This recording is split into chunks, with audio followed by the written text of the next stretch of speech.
In DKA and type 1 diabetes, there is total lack of insulin. And insulin is an anabolic hormone.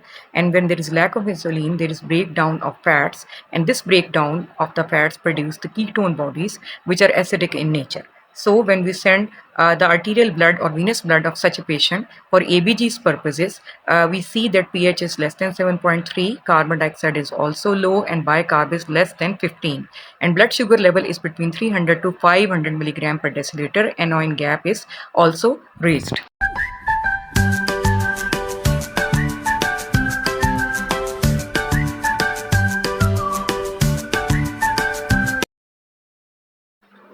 Then we need to identify the risk factors which precipitated this attack of diabetic ketoacidosis. Usually it is non-compliance to medication or infection anywhere in the body.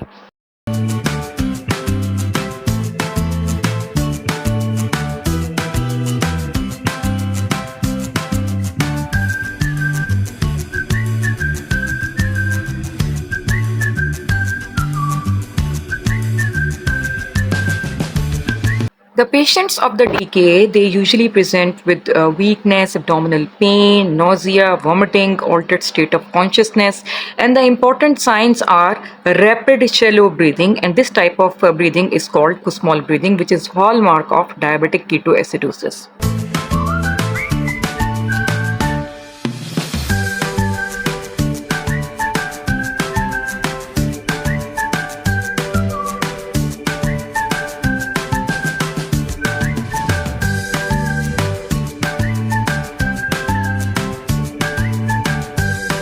Management is IV fluid normal saline. First liter in first hour, second and third in 2 hours, fourth in 4 hours, fifth liter in 6 hours.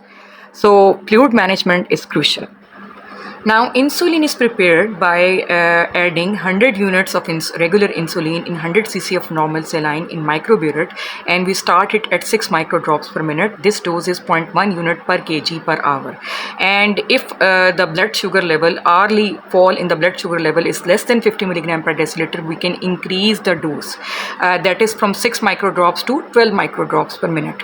When blood sugar level it reaches to 250 milligram per deciliter, we substitute normal saline with 5% dextrose water or dextrose saline. Since insulin, it causes potassium to go back into the cells, so we need to see the potassium levels of the blood of the patient. If it is less than 3.5, we give 40 millimoles per liter of potassium, that is 2 ampules.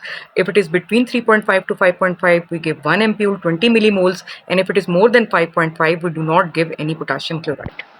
The most important thing is overlapping of mixed starred insulin, that is the combination of regular insulin and NPH for 6 hours with insulin IV infusion.